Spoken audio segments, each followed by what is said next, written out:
when the body had been dumped in the desert. It was possible it could have happened while Atwood was in custody. Medical examiner Dr. Richard Frady was asked if there was any way to tell when Vicki Lynn Hoskinson had been killed. Now we must take it to anything we can find on the bones. And one of the things that we found on the bones was there was some adipocere there. Adipocere, also known as mortuary fat, is a gray, waxy substance which forms when a body is exposed to high temperatures, bacteria, and water. Dr. Frady knew that the desert had high temperatures as well as sources of bacteria, but deserts have little or no water. Was it possible that the body was first in an area with water before it was moved to the desert? If so, Frank Atwood would be exonerated, since he had been in custody since 3 days after the girl's disappearance. Dr. Frady researched the weather conditions for the period that Vicki Hoskinson had been missing.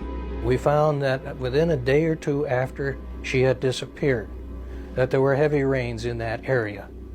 And then there were no more rains for months. The adipocere told Dr. Frady that the body was in the desert during these rainstorms, most likely in a shallow grave. The rainwater mixed with the bacteria and the high temperatures over the next 2 to 3 months, forming the adipocere found on her bones.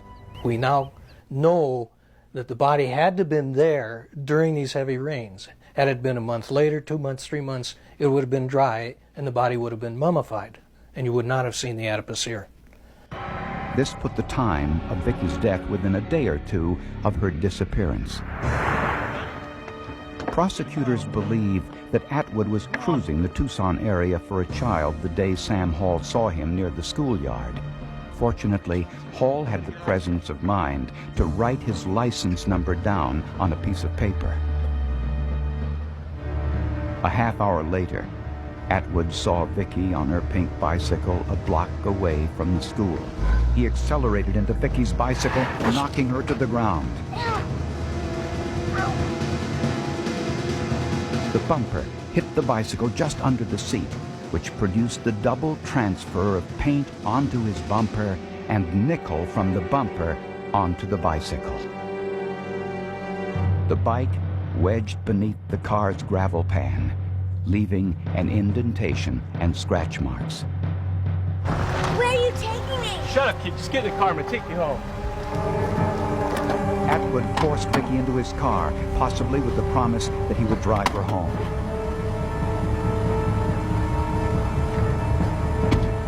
While making his getaway, Atwood backed into the mail post, leaving the dent later found by police. No one knows what happened to Vicki Lynn Hoskinson during that fateful drive to the desert. But prosecutors believe he buried her body later that same day in a shallow grave. Within a day or two, heavy rain seeped into her grave, causing the adipocere to form on her decomposing bones. Vicki was in the wrong spot at the wrong time. I believe that Frank kidnapped her. I believe he hit her, knocked her off the bicycle to make contact with her. I think he had even done that in the past, made contact with people by contacting them on bicycles. I believe he sexually assaulted her, and I believe he killed her. Frank Jarvis Atwood was tried and convicted of first-degree murder in the death of Vicki Lynn Hoskinson and was sentenced to death. From an investigative standpoint, the real hero in this investigation was Sam Hall, who's a gym teacher here at Homer Davis Elementary School. People say that I'm the hero of the case, but I just want to be a hero that would have saved a child's life, that's all.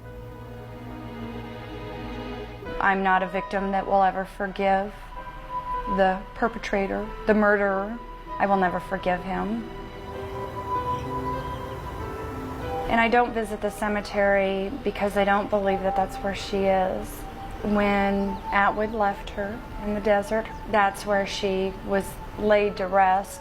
I feel that that really is where, other than in my heart, where my sister is.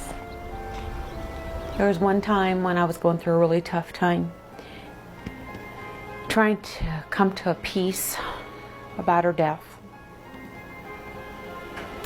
that she came to my bedroom.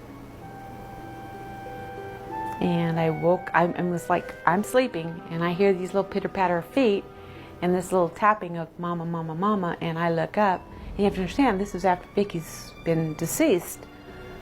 And here's Vicky standing at the foot of my bed.